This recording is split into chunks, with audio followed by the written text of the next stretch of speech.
was there a time where you're like, I don't want to just clean and assist? Like or I want to take that assisting to the next level. So I think it was approached the other way.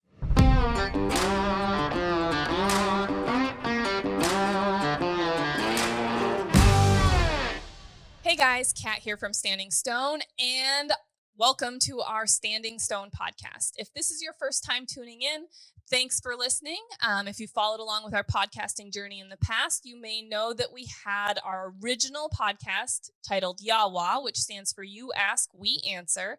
And we are taking a little bit different feel now and started a new podcast where Ethan and I will still get on and have conversations together, chatting about hunting, training, dogs, and just anything that we're interested in sharing with you, as well as we're going to have some more guests on, like Jessica today, where we get to share some really interesting topics and other perspectives on those topics with you. So, like I said, if it's your first time tuning in, thanks for listening, and we'd appreciate you checking us out on Facebook, Instagram. We have a YouTube channel, as well as our online dog training community on Patreon. If you're struggling with some dog training at home that you need some guidance, we're there for you. And if you look for things that you need for home for training your dog, check us out at standingstonesupply.com. So today I want to talk with Jessica Lemen. She is our head dog trainer here at Standing Stone Kennels. I want to share a little bit about her journey with us and the evolution of her position here, as well as have her share some insights from a dog training perspective that I don't think everyone always has. So now that I've said a little bit about Jess, I want her to introduce herself, and then we're going to get into the nitty-gritty of, so you want to be a dog trainer. I'm Jessica, and I'm a 35-year-old mom of 3. I have a 14-year-old, a 10-year-old, and a soon-to-be 9-year-old, so pretty busy with kids. I also keep quite a few animals. I have rescued dogs for quite a long time. I really didn't get into purebred dogs till I started working here. I currently have 7 dogs at home. That's including 2 of my dogs that I do have here from Standing Stone Kennels, Doc and Suvi. Between the 7 dogs, I have 15 years old all the way down to 3 months old. So quite a collection of different dogs. I keep also some farm animals as well. Rabbits, chickens, pigeons. You and Ethan with your pigeons. Yeah, I tell you like what. pigeons. So pretty busy overall. Lots of animal husbandry. Takes a lot to keep a home going and keeping up with animals. So it definitely does. Live animals takes it to a whole nother level as a responsibility. Not only when you have children that are live animals that need caring for as well, which we understand and know about, but those live animals also take a lot of time and care. So Jess has been working for us at the kennel for 5.5 years now. It'll be 6 years in December, which is a long time. We've been in business for ourselves now for 10 years. So she's been with us for longer than half of that, which is really, really awesome since we moved here to more of the South Central Kansas area. At first, we were up in Northwest Kansas. So we've moved down into a different location, and that's where we picked up Jessica at, and she's been a great addition to our team. So I want to talk about what her original goals were when she applied for the kennel position that we were hiring for. And back in the day, we were looking for a kennel attendant. That's what the job listing was for. We weren't looking at that time to hire on a trainer. We just needed some extra help caring for the dogs here at the kennel, lightening Ethan and my load a little bit so that we weren't out there 24/7, 365. We could take a break every once in a while when we needed it. So why did you want to apply here in the beginning?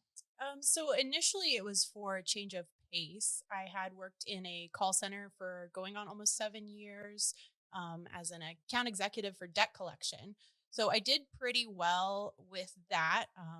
Pretty productive. I had a lot of incentives. It's a pretty, you're motivated by money to do that work. So it's pretty grueling and emotionally tolling. And I knew that I needed a change of pace. So leaving that position, I knew I was looking for something that would feel a little bit more wholesome. I left that job looking for either a position with children or animals, and this was the second job I applied to, and the first callback I had. So initially, I was Yes. I was initially just looking for something that would feel good to my heart and soul, and it wasn't debt collection, that's for sure. Yeah, I don't know how you did that for 7 years. I would feel very depressed after a long day of hangups and Yeah. not meeting goals and things like that Mhm. that are set for you. Kind of the opposite of a rewarding, Mhm. enjoyable, make your heart happy type Yeah. of job. So kudos to you though for making it 7 years with that position. So hopefully we get her for at least 7 years, if not longer. Um, so your original plans for applying were just to get involved with something that made you happy. I know you have volunteered at the zoo as well Mhm. as like another opportunity to, I guess, give back and share and give your time to something that you feel is worthwhile and rewarding. Mhm. Uh, Yeah, I volunteered at the zoo most recently here in town, and then before that, and before the call center, I had volunteered at the animal shelter. So I knew I kind of have a knack or a desire to kind of be involved with animals. So it just kind of fell into my lap. It was the right job at the right time, and and it's been a great fit.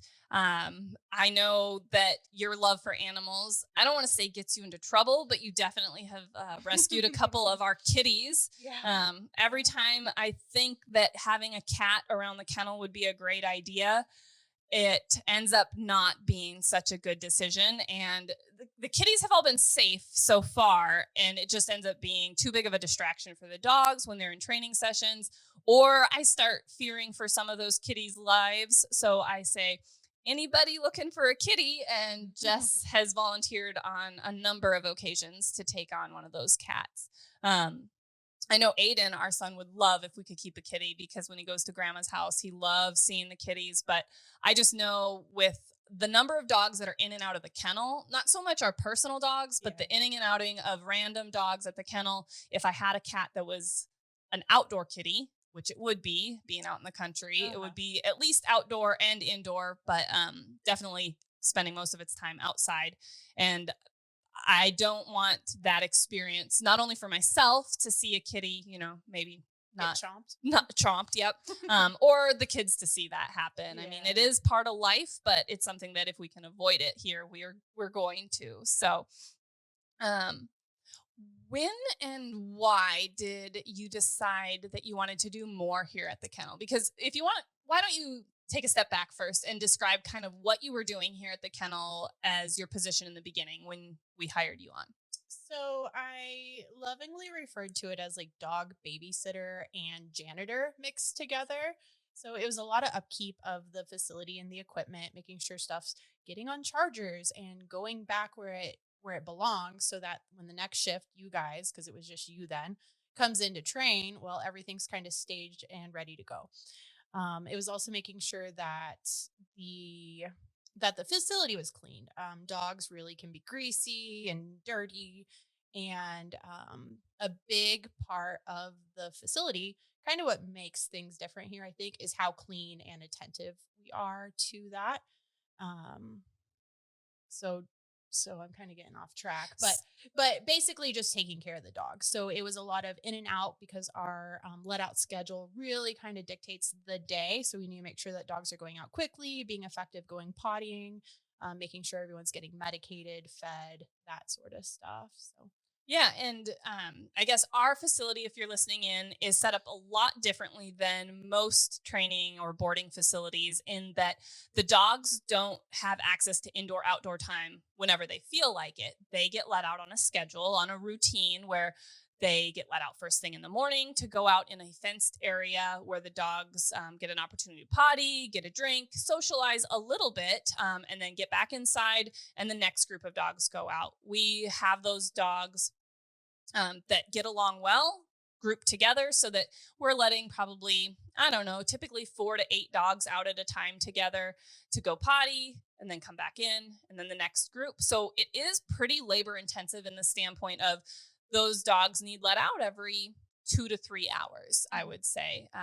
And other kennels, the dogs let themselves out or they don't figure out how to let themselves out. And then they're going potty either on a concrete pad or even in their own space just because they don't know how to use an indoor outdoor doggy door. And then there's a lot of mess to clean up in that sense.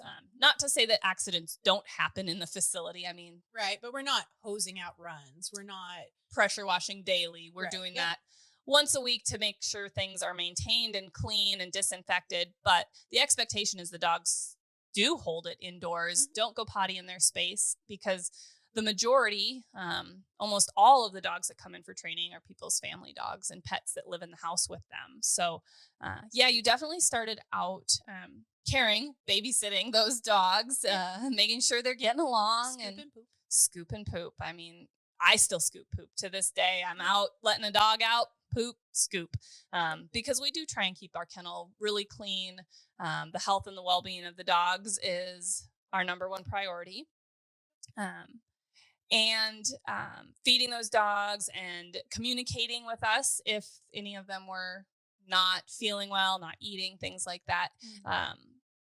Reading if groups are getting along, if a certain dog's causing an issue in that group. That's kind of the transition. So being able to read dogs comes naturally to some people more than others. And it also was asked, like, well, how did you get into the training part? Well, if you are taking care of dogs, training is happening whether you realize it or not. Because as you guys say, anything a dog's doing in their conditioning. So having a handle on a pack of dogs is really where the training starts before you actively get into training, which is something I talk to the new girls about. Like, even though you are not a trainer, you are training these dogs, whether you want to be or not, or they're training you one of the way. Yeah, there's that passive obedience understanding where you're at least maintaining expectations, maintaining training that's already been laid down through recall, healing, just impulse control, waiting to get out of their kennel run, waiting to be fed, things like that. So there is a lot of that passive training. And I would say you even hit on it a little bit too when you're like setting up the next shift or us as trainers for success, in a sense that having training equipment prepped and everything, because when you've got a lot of dogs to take care of and work with, being as efficient as possible so that you utilize that time to the best of your ability to get your goals accomplished is important. Yep. And you saw a need for that. And you've always been really good at reading dogs, but also reading the situation and looking and taking that initiative to say, how can I make this process better? What could I do to assist? And that's kind of, I would say, we started just saying, hey, Jess, now that you're here, now that you're available, walk along with us and reset birds. Or, hey, throw e-collars on these next 3 dogs, just to help that flow and the efficiency happen. And I want to find out from you when you felt like your goals and what you wanted to do at the kennel changed. So I think it was kind of hard for me to let go of cleaning. So I would assist. I remember specifically being in the old kennel, Ethan being like, "Are you training? Are you cleaning?" So we would take time to train the dogs, and then very quickly at the very end, try and come and clean everything. And we do have a night shift attendant. And it was kind of addressed like, well, that is why there is also a night shift helper. Like, just focus on what we need you to do. So the little things matter. So collaring dogs appropriately, having it, I mean, I mirror really well. So watching you guys put a collar on and the strap facing one way and the indicator light facing out, all of those little things, I think, is how I started to mimic doing things what I would call the right way, is just observing why we're doing things that way. And then having the verbal feedback. I mean, not everyone's as lucky to have both you and Ethan basically right on top of you be like, that collar's too loose, or that was coming from Ethan. Definitely coming from Ethan. I was more like, hey, Jess, this collar isn't on quite right. Right. So, mimicking what we were doing, being very observant, which is something that you are exceptional at, because being observant and not only seeing with your eyes what's happening, but applying it to principles and things that you're learning is what allows you to read dogs. So you watch a dog do something and then you ask yourself, well, why are they doing that? And that's where it comes in, reading the dog and understanding why we're doing things a certain way. And the same with watching us train. Well, why did he push the button then? Or why is she having that dog do that again? Just asking those questions while you're watching it happen allows you to process what's going on. Mm-hmm. So you started by observing and mimicking. And then was there a time where you're like, I don't want to just clean and assist? Like or I want to take that assisting to the next level? So I think it was approached the other way. So if it was left up to me, if this had evolved at my pace, I may not have been where I'm at today. You guys had came to me and asked, are you interested in more? And I said, absolutely. I would be thrilled, over the moon, to do more with dogs. And so it came to me through obedience work. I really had to earn my way handling dogs in the field. I didn't really handle any essentially gun dog work other than like basic obedience until I started my own puppy.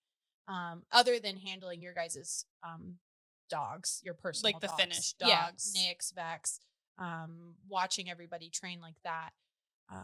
So I started basically because you guys said, hey, you have a knack at this. Do you think you would like to do this? And that's kind of the push that gave me the opening. Because one thing that I struggle with, I think, is kind of voicing for myself. So I don't know if I would have had the gumption in me to be like, hey, can I also train dogs? Like, I'm a little bit weak in that area, that I'm afraid sometimes to get a no. So if I would have asked and then it was a no, I probably would have been like soul crushed a little bit. So I do appreciate that you guys came to me and were like, hey, this is an opportunity. You might be good at it. And that would be one thing that I could say you could continue to improve on even now, is just your confidence, because you are great at what you do. You're very competent. You have a ton of experience, and just having the confidence that you can do these things from the beginning, as well as continuing on now. But that's one thing that we do when we see somebody that has a knack, an ability, and seems to have an interest. We approach it, hey, is this something you're interested in? Because I never want to push or force somebody into a position they're not interested in, because you're never going to get the same result. It's going to always be that push to try and get them to take initiative, to learn more, to do things, and take it to the next level. Otherwise, if you have somebody that you ask and they're like, absolutely, I would love to do this, and then they show you, like you have, through your own dogs and handling, and then self-taught and self-learning things on your own time, that really proves that there's an interest there. And that was one opportunity with Fancy that we wanted to have for you is, okay, so we knew that you didn't have a lot of hunting experience in the beginning. So obedience really was where you started. And I think that obedience is a good place for most people to start, because it allows them to figure out how dogs' brains work and get your timing down in situations where it's a little more forgiving. You know, if your timing's off during a gunfire introduction, a little less forgiving than if your timing's off clicking for a sit. Now, with that being said, the obedience training can get overdone. And I don't want to say get boring, because you can still keep dogs engaged just like we can keep ourselves engaged in that. But the excitement of what's next, how do we apply the obedience to the field? Because I will argue that obedience is a huge part of field work. Yeah, absolutely. There's the recall, there's, formal woe training. All that obedience conditioning goes into like also building cooperation and that kind of bond or team mindset. Like, why is that dog turning when I holler? Is it because it cares about me, like, or is it just running willy-nilly in the field, which also happens. Yeah, and the more time that we can take to build that bond and the rapport with the dogs through reps and obedience allows us to have a better cooperative dog in the field. Now, there is only so much cooperation you can bring out of a dog, depending on their natural tendencies, but we always try and bring out the best in the dog and take them to their maximum potential when they are here. So I kind of jumped in and said, you didn't have a ton of hunting experience. And Correct. so I think that we should talk about that a little bit, about your previous hunting experience and where your hunting experience has gone since starting here. Okay. So I was an only child growing up. So my dad's only daughter. Prior to life at the kennel, I had went upland hunting one time, and I think we killed two bob whites on some public land outside of Canopolis here in Kansas. We didn't have a dog, so my dad like trudged through the grass. He did all the shooting. He picked up these quail. And by the end of the day, he was just kind of frustrated and over it. He's like, this is why you don't go hunting without a dog. He also wasn't prepared to get a dog because I was excited. I was like, yeah, let's get a dog. Let's keep doing this. So not a ton of actual hunting experience other than that one time, which kind of ended in tears because my dad's like, I'm not even going to clean these two birds. Like he was really over it by the end of the day. He thought it was kind of a waste of time. But I did spend a lot of time outdoors. I did grow up at Canopolis Lake. So running my dog off of a four-wheeler all the time. She was really kind of my buddy at the lake. Just did everything with a dog. So I didn't have necessarily a ton of actual hunting experience, but the joy of running with a dog out in nature did come pretty naturally to me.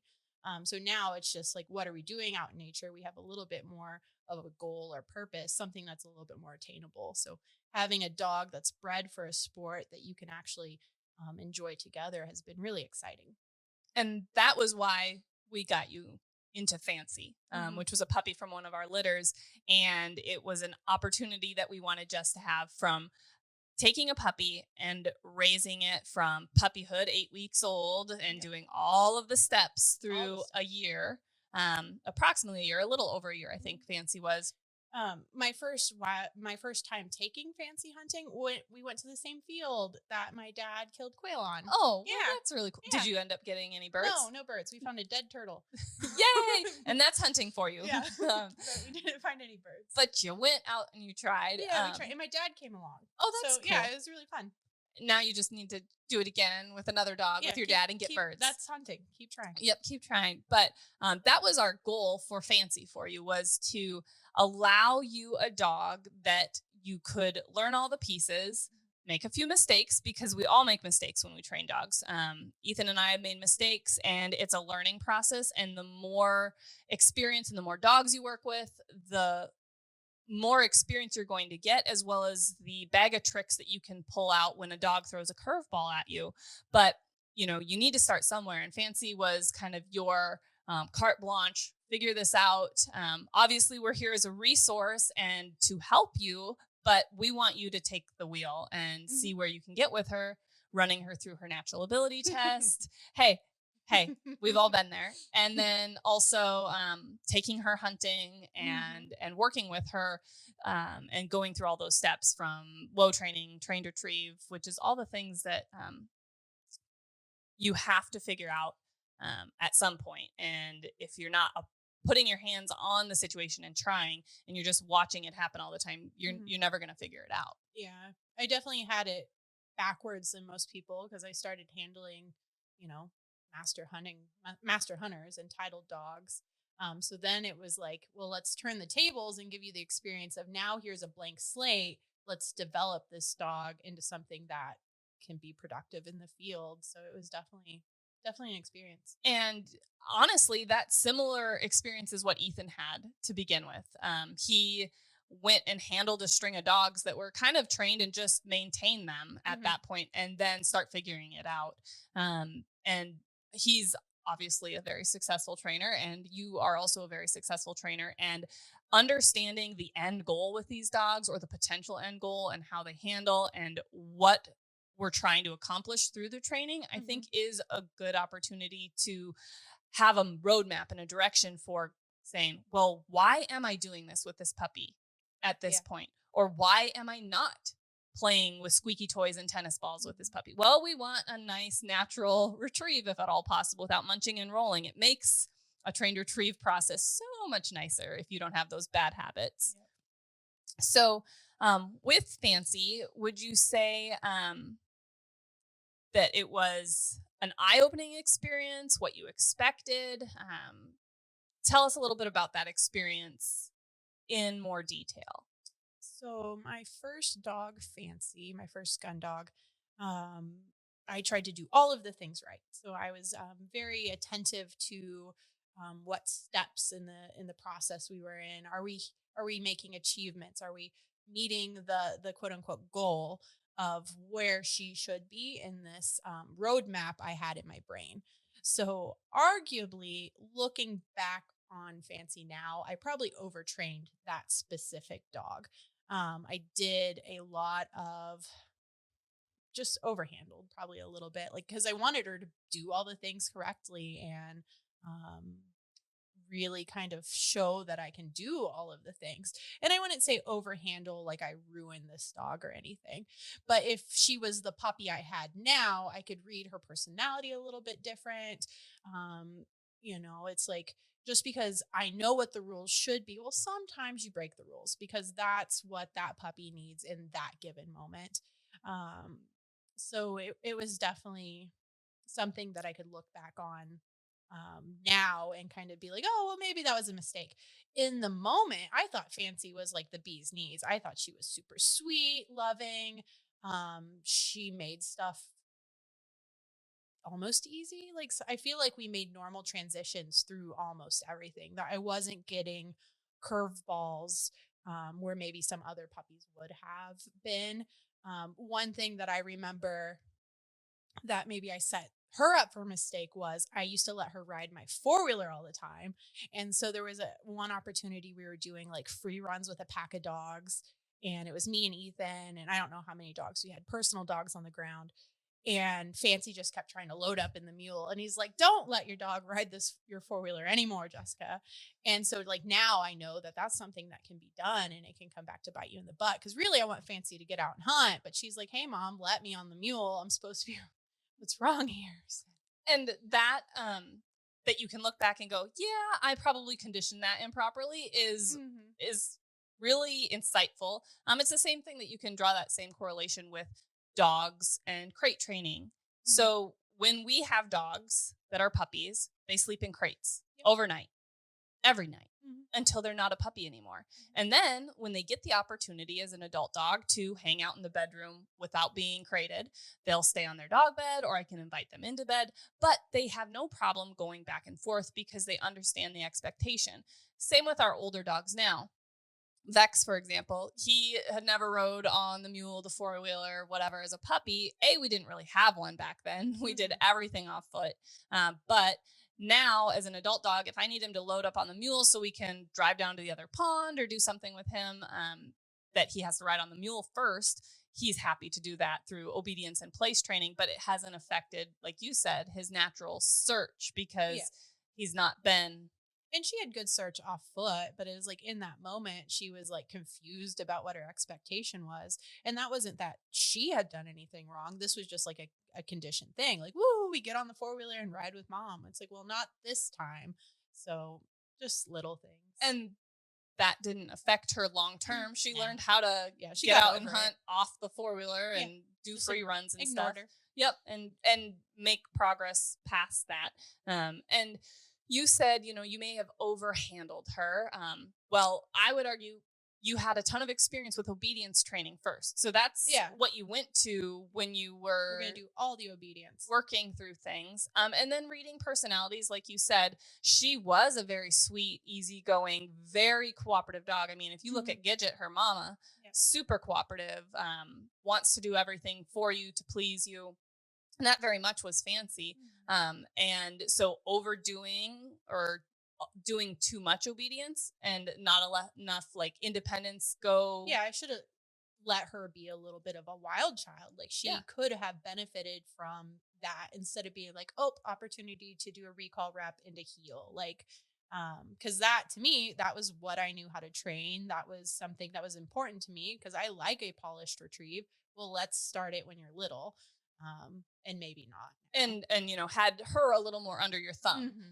Now, certain dogs with certain personalities and temperaments, really conditioning that obedience from a young puppy on is also going to be really beneficial because they are more naturally a wild child, and their weakness is that obedience and that cooperation and that willingness to please us. Mm-hmm. And so maybe putting more obedience on those dogs at a young age would have been a good thing, which now you've had the opportunity with multiple dogs throughout the years of developing as a puppy, from Guts and then now Sous Vide and Twister, and each of them have had their own personalities. Absolutely. And that goes back to genetics for sure, because, and also you've learned differences of how to develop and raise them through the years.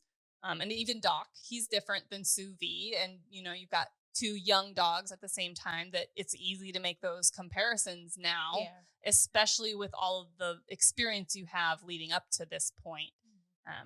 And I think that is one thing that gets overlooked, is the amount of experience it truly takes to be able to deal with the curveballs.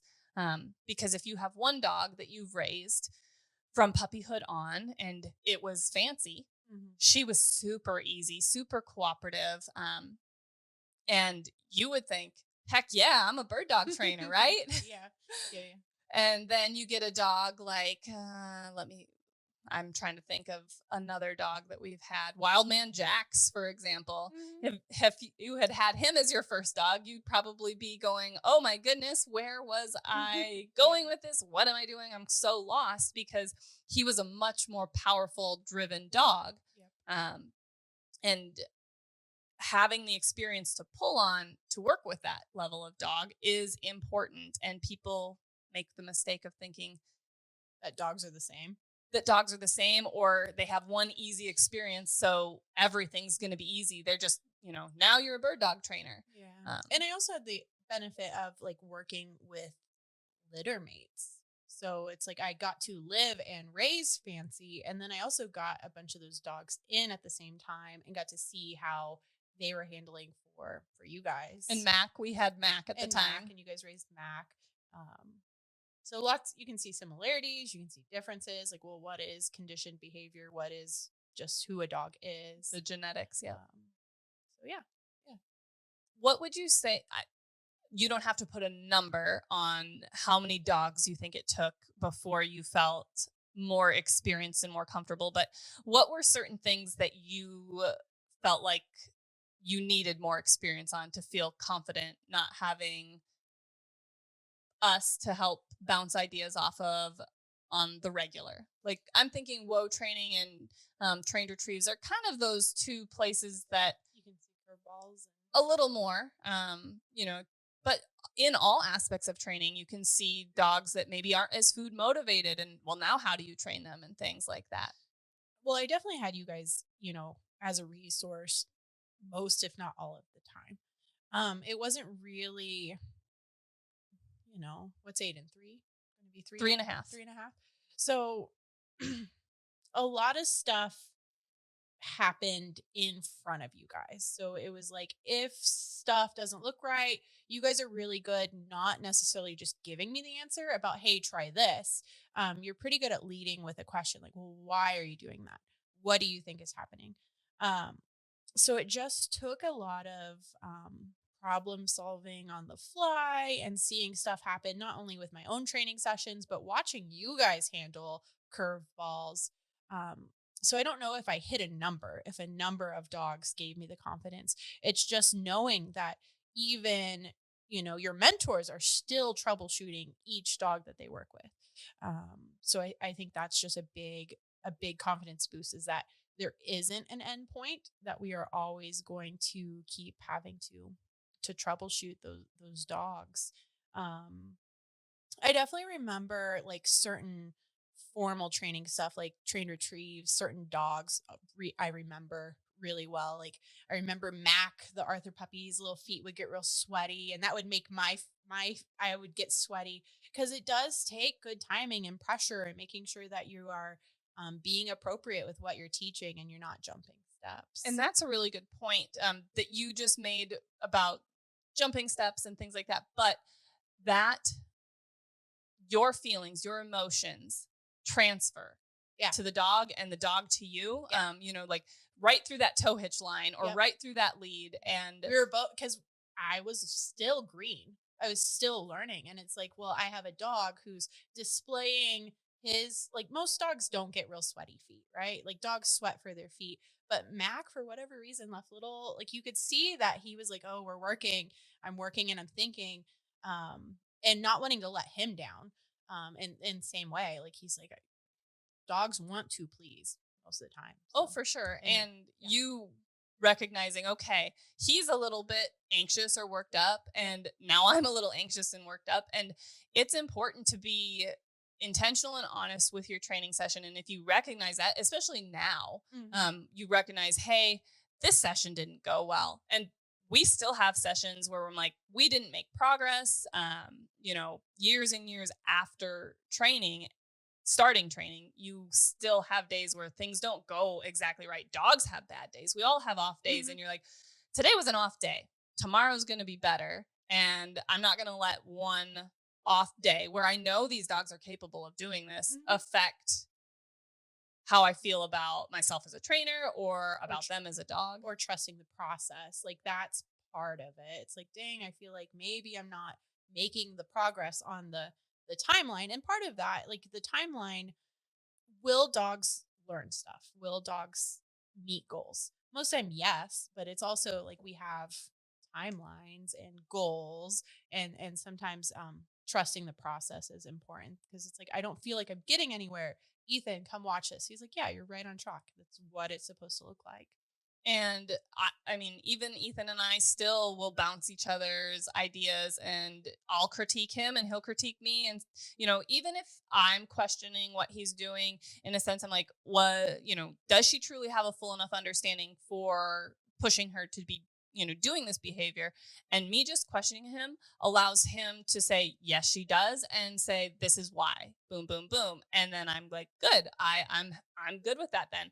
Same as if he's questioning me, are you making good progress, or is she just doing that because she wants to, or is she actually understanding the process? Yeah, that's important to pay attention to. And being, I don't want to say questioned necessarily in a bad way, but making you, like you said, think through the process and problem solve. Why are you doing that? That makes you a better dog trainer, because, well, you're thinking about the process and going, well, where am I going with this? Why am I doing it this way? Should I have done something different? And you're actually analyzing it instead of just checking boxes and going, well, this is step 1. Now I'm on to step 2. Well, are you really ready for step 2? Well, it's the next step. That's where I'm going. Well, no, sometimes, like you said, you break the rules and you say, well, normally I'd be on step 2 with this dog, but I need to go to step 4 and then come back to step 2 or whatever. And recognizing that each dog trains differently and finding ways to help each dog be as successful as they can. Every dog kind of has a ceiling. We've talked about that before. I'm never going to be an NBA basketball player. No matter how hard I tried or practiced, it wasn't going to happen. And some of these dogs have the same ceiling, the same cap. And so we have to have realistic goals and expectations for them. But being able to analyze where I'm trying to go and how I'm going to get there and help the dog get there without pushing too hard or skipping steps, but taking a roundabout path to get there. Or assuming something is conditioned based because they have desire to do it. Like, are you collar conditioned to fetch, or do you like to go pick stuff up for me? Yes. That was probably a learning curve to work through, is that, it's not really because you cued him to fetch. They just are going and getting that retrieve for you. And I made that mistake with Nix as a puppy. He loved to retrieve so much. And I was like, oh, he is flying through this trained retrieve. I'm such a great dog trainer. I got this, right? And then push come to shove, when I asked something of him that he truly didn't understand, he showed confusion. And that allows you to understand that I made mistakes and he didn't have a full understanding. And then when you get a dog that has to go through a trained retrieve, not because you're working on advanced testing goals or you're trying to polish a good retriever into a, for lack of a better word, perfect retriever. You want a dog that fetches everything that you ask, holds it without munching and rolling, swinging into a heel, releases it when you ask for it. I would consider that a very polished retrieve, maybe not a perfect retrieve, but you're taking a good retriever to get there. Mm-hmm. Then when you have to take a dog that doesn't have any retrieving desire or doesn't want birds in their mouth or feathers in their mouth, and you have to work through that of, encouraging them, training them, conditioning them that no, you will be able to pick this up. You can pick this up. You can hold it. That's where it gets difficult because you've got a dog that lacks a little bit of natural desire to do that. And it's all formal teaching. Yeah, and it's going to show the holes that you might have had in your process to teach that formal retrieves. 100%. Yep. So, I didn't get a number, but how long would you say, how many years of experience? And it doesn't have to be a number of dogs because that's a hard number to put on it, but definitely years of experience with an average of 20 dogs in for training at a time, like a month. Start to finish. Like where did I feel like I gained confidence in being able to, when you could take a dog and do the whole process start to finish with them, and maybe not the advanced testing stuff, but you could do a trained retrieve, you could do formal low training, you could shoot birds over them in the field, that completed process. Like maybe like the last 2 years. So 2017, I think, is when I started, maybe, or Fancy came home, and in that range. I can't really remember. I lose track of years a little bit. I remember specific dogs kind of being like a turning point. So there were like Maggie and Nala, those litter mates. I think I was doing most of that stuff myself at that point. So shooting birds, doing the trained retrieve. I wasn't really gunning for myself until you went and had Aiden, to be honest. So like even though I'm training and handling those dogs, Ethan and you were still primarily gunning. I would carry a gun often because that was like part of assisting and training in to do this. Ethan's like, here's the old pink 410 that's all busted. You're carrying it, even though it doesn't shoot anymore. So I think around that time frame. I would agree with you. When I started doing it all. A lot of time up until that point, we'd hit the field and work 2 dogs at the same time. Yep. You're handling one, I'm handling the other, Ethan handles the other. Mm-hmm. And then when it comes to bird finds, we would mostly be shooting, but you would still shoot. It would just be more of like, if she missed, we would take a shot or vice versa. Yeah. But and it's a lot. So, when people think about training dogs, there's so many pieces of the puzzle. So you're handling a dog, you're making sure that your timing is correct. And when you're training a dog and not handling a finished product, there are more things to handle and make sure is being conditioned. Your timing still needs to be really good because this is the place where they're learning and conditioning that. Then once we have done that process, that's when they go home to their families, and with families that aren't necessarily professional trainers and handlers, they can still maintain that training with less perfect timing, shall we say. But then you're also planting your own birds, you're shooting your own birds. And then we have a lot of pictures and posts and things that we do. So then you're also your own personal photographer where you're trying to get a good picture of a dog without messing up the training session. Yeah, that's important. I swear every time you get a camera out, the dog does something that you're like, well, I just screwed up this session by getting my camera out. Yep. And maybe it's not because the camera got out, but it added an additional distraction for even us as handlers that we may not have recognized. Oh, the dog is getting a little antsy. They're going to break instead of let me flush this bird, not worry about getting a picture. But it's a lot of moving pieces to put it all together. And it takes a lot of experience and time to get to that point. So I would say around the time when I did have Aiden, which has been 3.5 years now, was when you really stepped up, because I took a step back, obviously. I was had a newborn. I pretty much trained right up until a couple weeks before I had him. Yeah, you did. Just kept me from busting my butt in the field one day for sure. I don't even remember the dog, but she tried to take me out at the knee. Yeah, I don't remember. And had Jess not been there with me, training together, assisting like we were, I would have been on my butt for sure.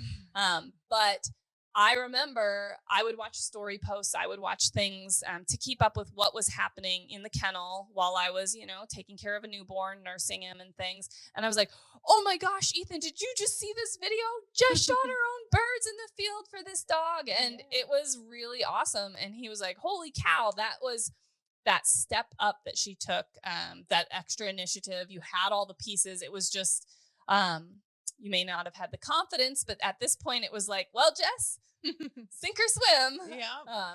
And we just said, you've been working for us for 5.5 years. That was 2 years of experience under your belt from caring for the dogs, reading the dogs, starting with the obedience, training your own dog from start to finish, and putting all the pieces together for all the other kennel dogs as well, and doing a lot of assisting and dual training sessions. Mm-hmm. I'd run a dog, you'd run a dog, things like that in the field together, and learning from mimicking and being out there. So about 2 years in, before you started really feeling confident in my skill, maybe still lacking some stuff. Like I know send homes were kind of a dual collaboration. Like Ethan would come in or you would come in and I would demo, like, this is my obedience work, but still a lot of the field work was your guys' responsibility, I think, for send homes for a while. And that's again because when you are demoing dog's obedience, or clients come out to pick up their dog, it's dad day, it's mom day. Dogs can throw curveballs at you. And until you've watched enough send homes and know how to work through those curveballs and explain this is normal and let's set up a new situation. Let's try again. Let's bring the dog back around for a break in the kennel, then go back out to the field so that we can show you what they truly do know. And I know there are a lot of kennels out there. It seems like I hear about this a lot where people are like, yeah, I just went and picked up my dog and then I took him out to the field and I couldn't get them to do any of the things that they were supposed to have learned. And I think to myself, I'm like, well, when you picked up your dog, did they go over everything? Did they have you handle? And most of the time, or some of the time, the answer is no, they didn't show me anything or I didn't handle. And that's a big gap in that transition from training at the kennel to going home, is transitioning that respect and handle to the owners. And you have come a long way. And I think that one thing that makes our training unique as well is, like you said, you watched and you mimicked for a long time, which means we all have a similar way of explaining things, similar verbiage, which is important from a communication standpoint with our clients, so that there is no confusion. Well, Jess said it this way, you said it that way, I don't understand. It sounds like you guys are saying two different things. Well, we aren't saying two different things. We just may have said it two different ways. But this way, everything is really cohesive. Watching how we do a send home, what we are making sure that we're demoing, making sure that we're having the owners handle, how we're answering questions that they ask, how we're interrupting people to be like, oops, stop that, please. Don't do that. Don't do that again. And doing it without offending people, because they're excited to see their dog. They want to interact with them, but explaining, hey, the way that you're acting with your dog is encouraging the bad behaviors. And we've worked for the last 3 or 4 months trying to get past these behaviors that you came and said you were struggling with.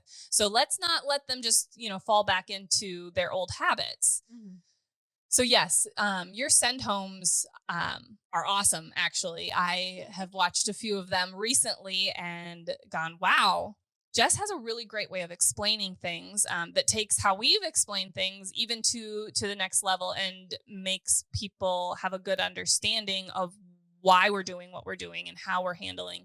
I think that Ethan and I have been training for a long time, and we started out, back 10 years ago, and things have changed slightly with our training process and slightly with our send home process. If you're not learning, you're not trying. And we continue to try and learn not only from outside resources, but inside resources. Jess is a great resource too. She's always looking and learning at new things, and sharing that with us. And the same with us. If we come up with something or say, hey, did you see this video that this guy's doing? Let's see about applying that to the training here at the kennel. So I want to ask what your future goals are. We've got to get at least 2 more years out of you so we can beat the call center. Yeah. I'm not asking you to put a number on it for sure, but what are your goals as a dog trainer? So I'd like to do some advanced testing for sure. I've handled quite a few like natural ability puppies. I've handled like a junior hunter puppy, but I've not done advanced testing. I've not ran a master hunter test through AKC. I haven't done a utility test. I kind of just have so far entered the world of testing through these younger puppy dogs. So advanced steadiness work is something I really enjoy doing. Now I have my very own puppy. I'm definitely looking forward to titling her as like owner handler, which hasn't been how my scorecards have been read. I've always been a handler, dog owned by either Kat or Ethan or client dogs. So that's something I'm definitely looking forward to. I'm also excited about just test prep in general. I do like testing dogs, not just prepping dogs through training to go home and handle with their families. I like traveling to testing events and meeting people and kind of bumping elbows and seeing what other people's dogs handle and look like in the field. So The testing network is all people that truly care and have a passion for the dogs and the training. So it is bumping elbows and meeting people that have a very similar interest, whether they're professional trainers like yourself or just owner handlers. And you may not have run any dogs through these advanced levels of testing, but you've got a lot of the pieces from the formal retrieving work and the formal woe training and the actual, steady to wing, shot and fall training that you've done. Yeah. It's just applying it in a testing scenario, which right. Yes. I know that is another step, and it is It's a benchmark I am looking forward to achieving because I haven't yet. yes, and you're definitely gonna be doing that with Sue V and some other dogs. And I am looking forward to Jess getting to the point where she's handling some of these dogs, because we've got some more dogs coming up that need some masters and utility tests put on them. So I also hope that you'll be able to go on a few more hunting trips and getting to apply all of the hard work to hunting. Yeah. Yeah. My hunting to training ratio, my hunting ratio is pretty low in comparison. Like I've trained and shot a lot of training birds. But I am looking forward to continuing to go hunting and like even solo, like trying to get into birds on my own has been like a learning curve, like being like, well, what habitat is going to hold birds? Is this field worth my time? There's a lot of stuff about habitat that I am hungry and ready to keep learning. And part of it is just getting out there and keep going. And that's a really interesting insight, is you don't have as much hunting experience. Definitely the dogs and the training standpoint is there, but you've gone on a couple hunting trips with Ethan, and he's always said, well, this is where we're hunting. This is what we're hunting. This is how we're going to set it up to hunt this. And then taking that experience and your knowledge of how birds work, because you do learn a little bit about how birds work when you're putting birds out and stuff, and applying that to public land and going, how am I going to hunt this? Should I even bother? Is there a food source? Is there water nearby? Is there shelter? That sort of thing. Something I've also been scared to do for myself is ask for permission from private landowners. I've been scared to do that. I'll see property, I'm like, I want to walk that. But I've not been like, how do I go ask that person? I've asked Ethan how I asked that person, but that's not, the whole step. And that's part of, I think, what I would like to do is like just make sure that I can do all of the things and be comfortable doing and having the confidence to do it. Yeah, that's my biggest curve of growth is I'd like to see myself be more confident. I think those are really great goals. So I have to ask, what's your favorite part about being a dog trainer? So I like learning and troubleshooting, and I like that I'm in a position where I can use my hands and my body and be really active. That it's not like a desk job. I like that it's the exact opposite of what I was doing, and that it's really rewarding in the sense like, yeah, I might be here a lot. Like I might be with the dogs a lot, but I don't leave here feeling like I wasted my time or something like that. So even on the hard days, you get the reward of seeing dogs grow and learn and being able to put them in a position to be a more enjoyable part of the family at home. Because sometimes people are like, yeah, we have this dog and we live with this dog, but we may not enjoy living with this dog. So I would say that that's one of the things that I really enjoy as well is the sense of accomplishment of taking a dog from point A to point Z and mhm. allowing them to go back to their family and be a much more enjoyable part of that Mhm. family, and seeing how impressed owners are. They're like, oh my gosh, I never thought my dog would have been able to do Yeah. that. Even though they drop them off for training and they explain what their goals are, it's almost like their wishes for their dog, but they truly don't think that their dog can do it. And then when we show that their dog can do it, it's a really rewarding feeling.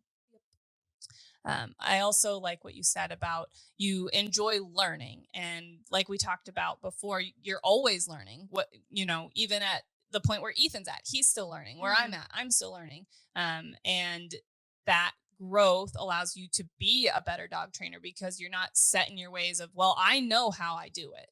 Right. Um, And I like taking in new information, and some of it may not stick or resonate with me. I'm like, meh, I don't maybe agree with that. But that's part of what this job lets you do. Like you can like there's the divided camps, right? There's like positive reinforcement only, and then there's like more balanced training work. And you can kind of slide that scale based on what aligns with you inside a little bit. So Aligns with you and what you've been able to apply and analyze what works. what works, yeah, is if it's yeah, exactly. And what works for us and our kennel with our primary sporting breeds that we're working with, Mhm. might be different than another trainer's philosophies. Or sport Yep, even. that works in just different breed that they primarily are training. Yep. So being able to determine what method fits best and being able to adopt other methods or adjust our training, Mhm. is a really good thing to be able to continue to do. And every dog does train slightly differently. You've got a process, you've got um, where we're at and where we want to be and how we typically get there, but there's forks in that path. And there's things that you can't teach.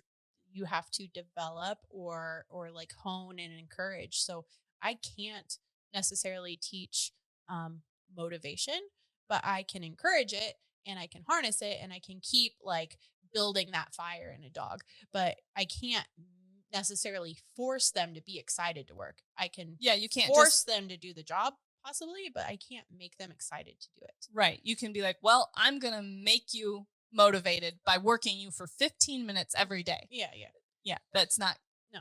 going to work. That's probably going to backfire on you pretty quick. But that challenge I find makes the job not get boring too. I Mhm. mean, every dog is a little different. Every family that comes in with goals is a little different, and you get to help each dog make progress at their own rate. And it's a little bit different instead of the mundane tediousness of like punching numbers or and there, something and like there that. there is almost like a little bit of an art to it. Like it's very easy in concept to explain dog training and timing, but it's difficult to pat your head and rub your tummy, like that type of thing. Like in practice, people sometimes for less suck like a little bit, and it takes a little bit of encouragement to be like, well, your timing was off, this is how I can get better. So I do really appreciate being able to not only at this point train dogs but also educate handlers and and even other trainers how I handle this dog, or what you could manipulate to maybe get a better training session.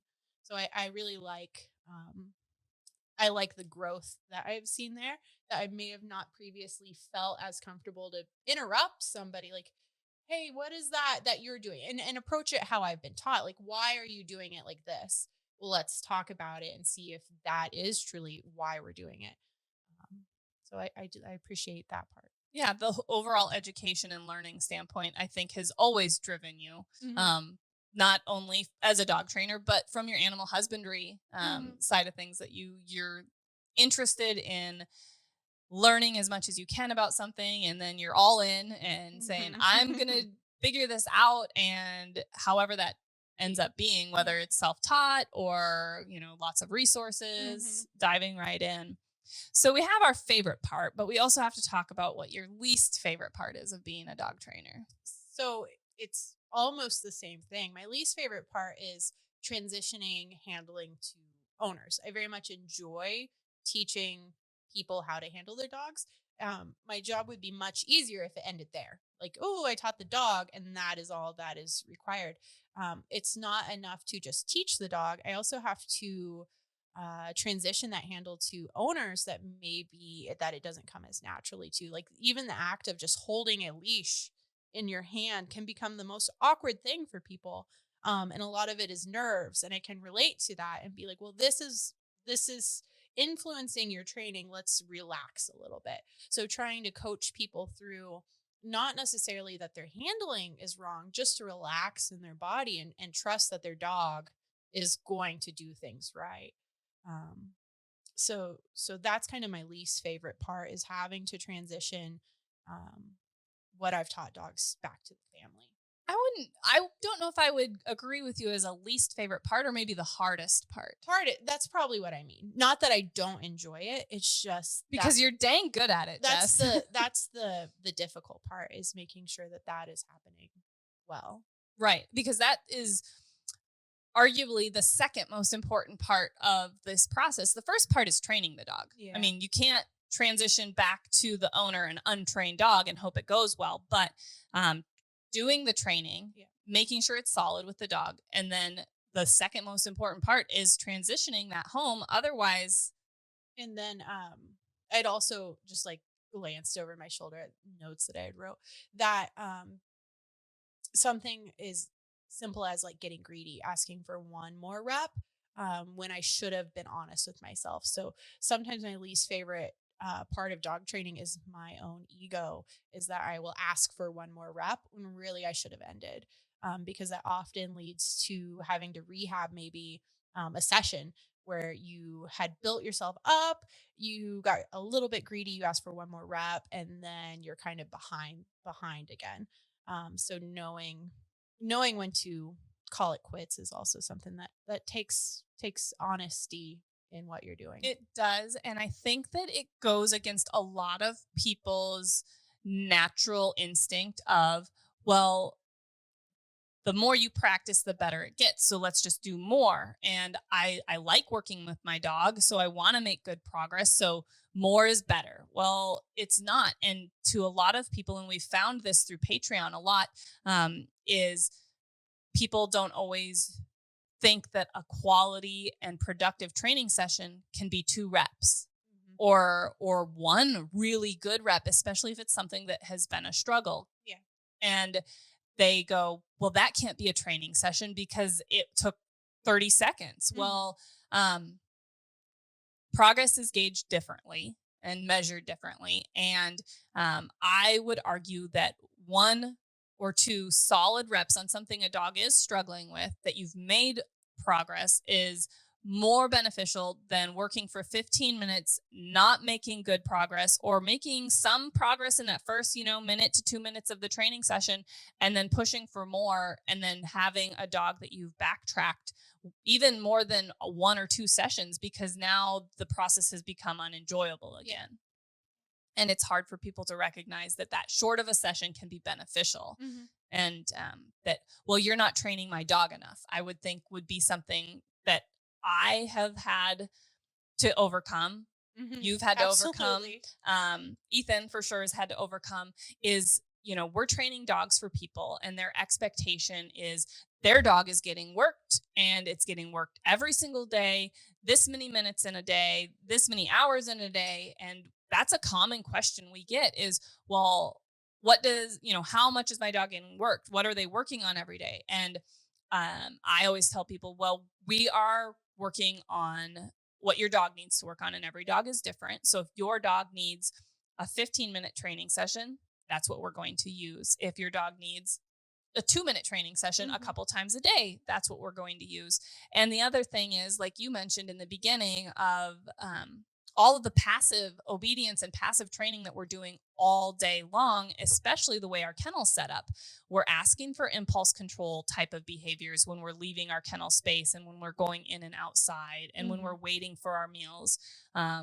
When I call you back from going outside potty, I expect you to recall to me. If we're to the point where we can heel up and down the aisles to go into our kennel run, we're doing that. We're doing name recognition for, releases for let outs.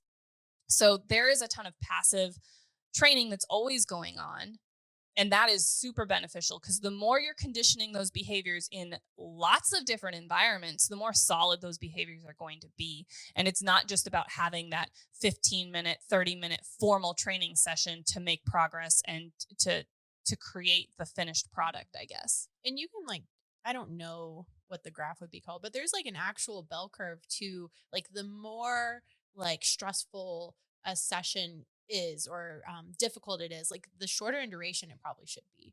And that's hard. It's easy to see it on paper, but it's hard in practice sometimes to be okay, well, that is done. Good. That's where we end this. Yep. And that's become more natural to me. But it's taken a while. And I think that it's partly because we hold some expectations of, well, I'm not working this dog enough.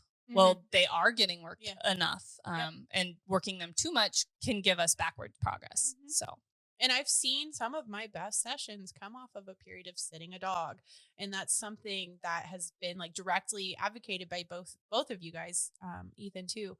Of just give it a week, come back to it, let it percolate, work on something else, or in certain situations with certain dogs, literally let them sit and not work on any training goals, other than that passive obedience and passive expectations. And that's not to say that the dogs in our care and in for training aren't being cared for, aren't getting attention, because there's other things from let outs and that socializing with other dogs at times, grooming and nail maintenance, and we're always interacting and socializing with the dogs. But does that dog need an active 15-minute healing session?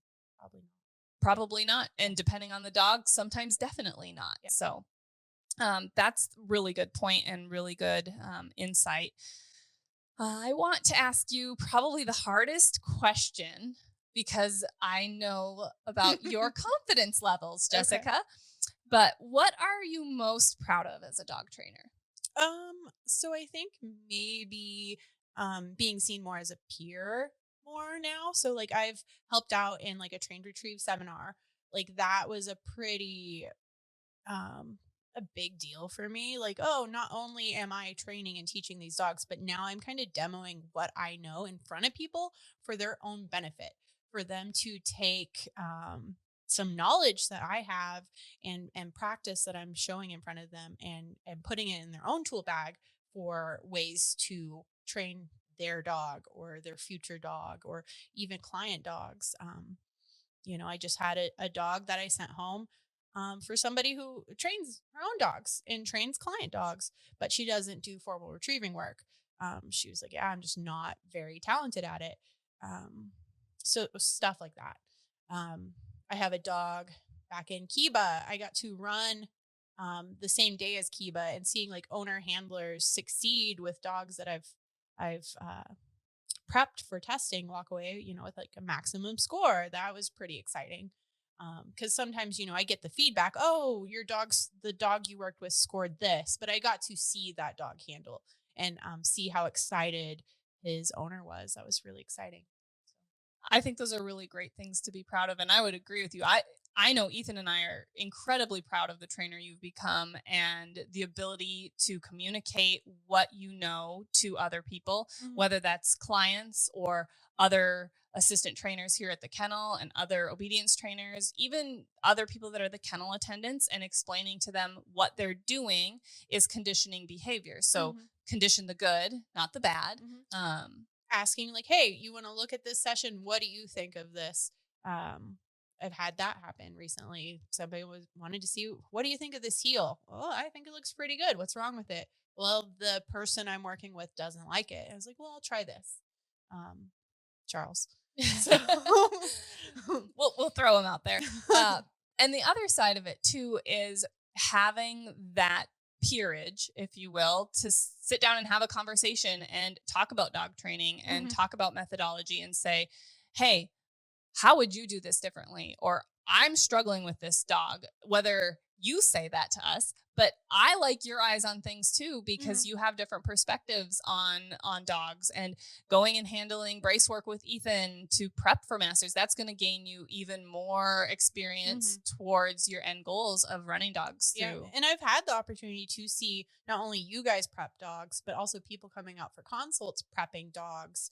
And I think that's huge in learning to be a dog trainer. Is you have to work your own dogs, you have to watch other people work dogs, and then you have to take away what would you have done different.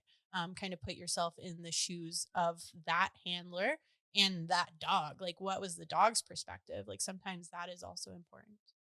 Well, I was going to ask you I'm sorry.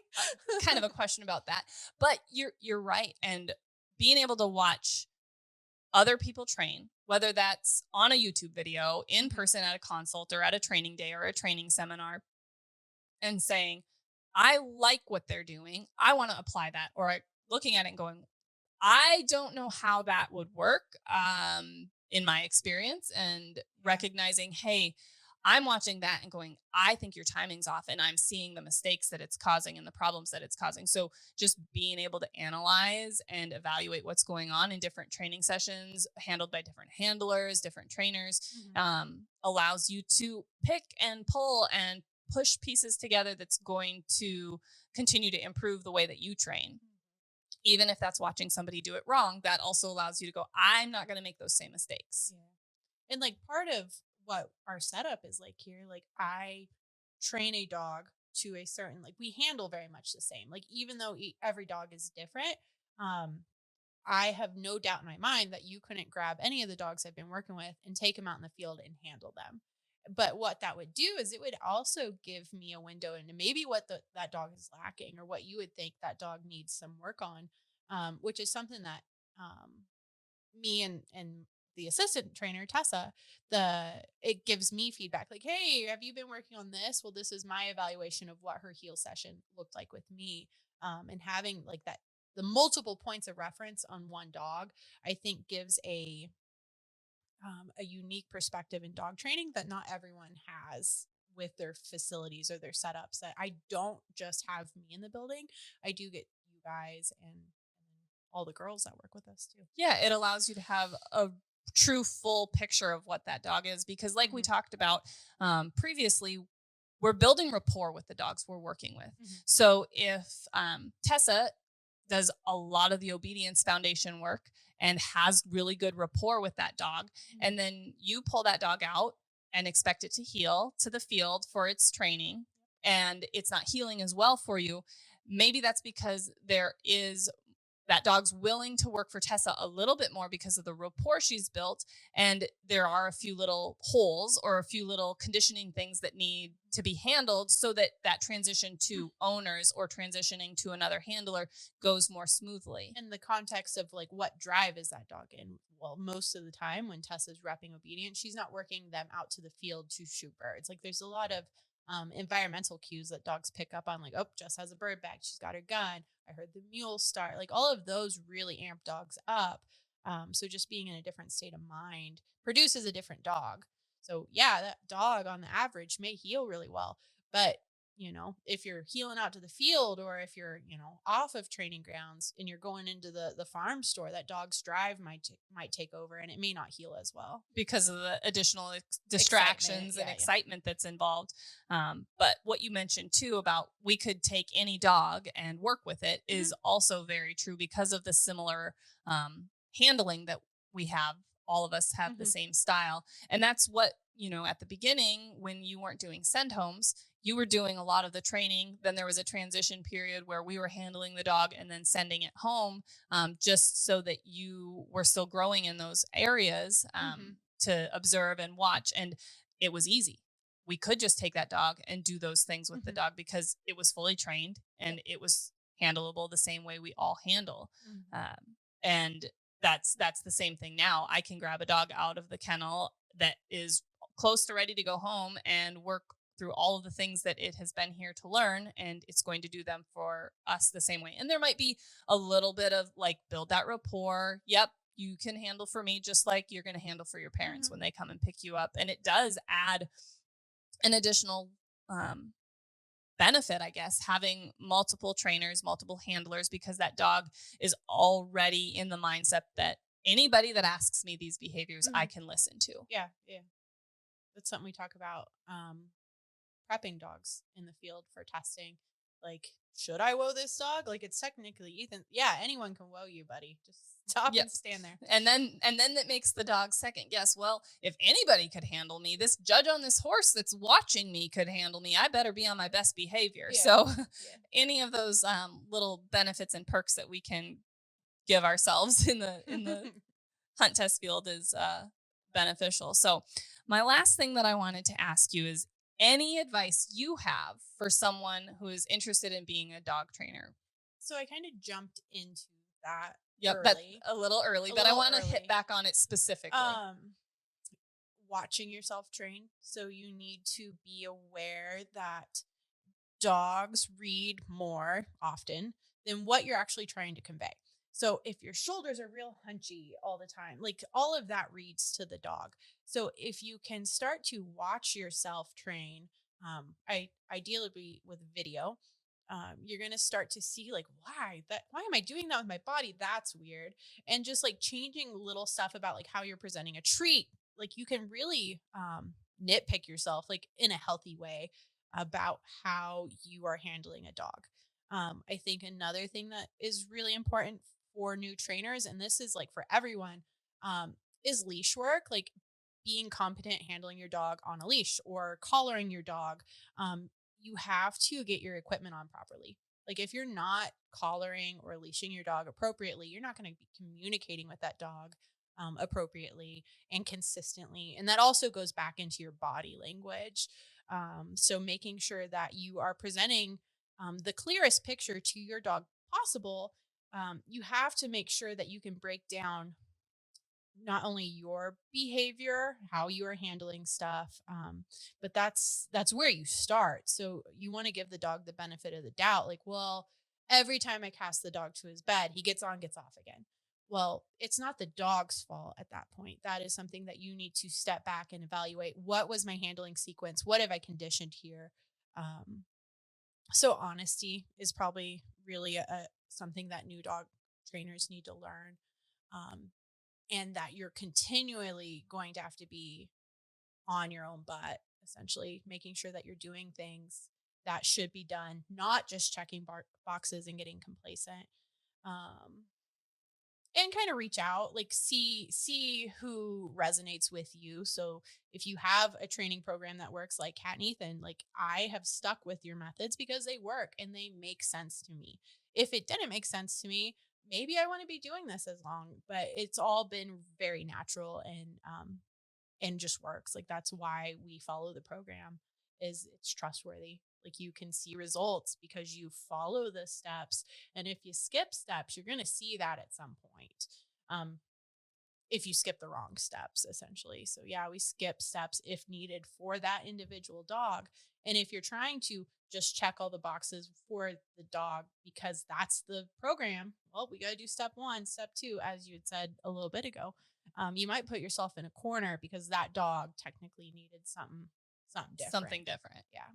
So just being honest and evaluating each dog as an individual is important. And know that not all dogs have been developed to learn how to learn. Like that is a catchphrase. I don't know if it developed here, but it is something that plays in my head. Dogs need to learn how to learn before you can. I know Ethan says a lot of times they need to learn how to be a dog first. Yeah. Yep. That's that's important. So, but the little things count, like how you deliver a treat, how many treats, like you can really pick stuff apart that may not uh, make sense for some people. Like they may not think it's as valuable as it is, but it is valuable often. I think that one of the things you said about videoing your training sessions, Mm-hmm. whether you're sending to us on Patreon for us to help you evaluate, but if you're interested in being a dog trainer, watching yourself train, you pick up on things like little idiosyncrasies that you don't even know you're doing and go, oh, well, that is impacting this training session. Yeah. I'm talking too much to the dog. I used to move a lot. I would move too much, like especially with field work. Ethan's like, "Why are you moving way over here?" Like just sometimes knowing if moving is the answer, or if not moving is the answer. Like I don't know. Yeah, and we talk about it. I read your guys' report cards weekly on how the dogs are doing, what we're working on, what our goals are for next week.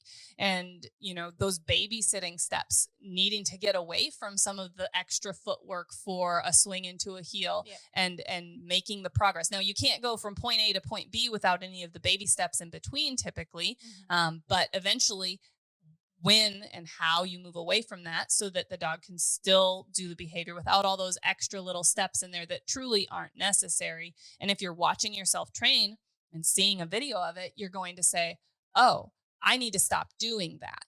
And Ethan and I have had the benefit of videoing a lot of our videos for our YouTube channel, and we watch them all back from an editing standpoint and from writing up descriptions and things like that. And we're watching ourselves train, and it is very awkward and uncomfortable in the beginning, especially hearing your own voice. I'm like, oh my gosh, is that really what I sound like? But it gives you a really good perspective. And if you are honest about what you're seeing, you can make big improvements and say, I'm doing that wrong. I need to adjust.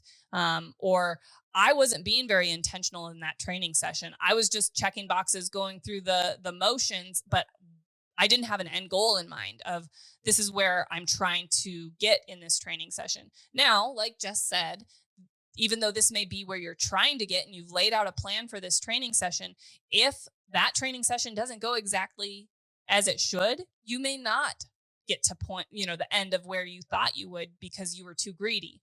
You need to say, well, I had wanted to get here and that was my intention, but the dog wasn't ready. And I need to cut that short. I need to modify what my plan was. But if you know what your intention was, you'll be able to recognize that it's not getting there.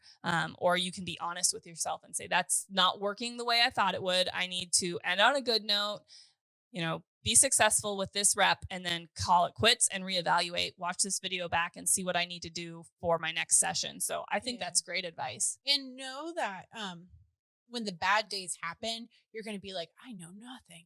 And know that bad days happen. And just reevaluate like, oh, it's just a session. Dogs are individuals. But don't lose faith in yourself. I think like I've been very hard on myself. It's like, I am terrible at this apparently today because this session went this way. This session went that way. I missed all my birds that I was trying to shoot for this dog. It's easy to kind of get down on yourself. The same way is also that I think it's easy to be too, I don't know the word, think that you're maybe better than you are. Like also, I think it's good to be humble essentially, like always. And that you don't know everything so you can keep learning. Yeah. And if you are just starting out and you have an interest in training, but you don't have a ton of experience, not only watching your training sessions, watching, maybe our YouTube channel, if those videos and our process really seem to resonate with you and your breed, but reaching out to a mentor, maybe getting a job as, a kennel attendant to watch other training sessions or going to lots of training seminars if you have the opportunity to learn from other trainers, because you all have to start somewhere. It doesn't just fall into your lap typically. And finding people that you communicate well with or that you feel comfortable communicating with are important. I've experienced like people talking at me maybe a little bit, not here, but just that is something that happens. So if you're around the wrong type of people, you may not feel like you're learning well just because you learn differently. So step up for yourself and find your niche. Yeah. Find somebody who's willing to teach you in a way where you can learn, because not everyone learns the same. And not every dog learns the same. So, well, on that note, thank you everyone for tuning in and listening. I hope you enjoyed learning about what it takes to become a dog trainer. Thank you, Jessica, for being on the podcast with me today. You're welcome. Thanks for having me. Of course. So, again, thank you guys for listening. Check us out on our social platforms, Facebook, Instagram, Patreon, all of our YouTube videos are awesome resources if you're trying to become a dog trainer. And Patreon too. Those videos that you're watching of yourself, we can also watch and add insight to if you're struggling with a certain step in the process. So reach out to us there at patreon.com/Standing Stone Kennels. And until then, we'll see you in the next video.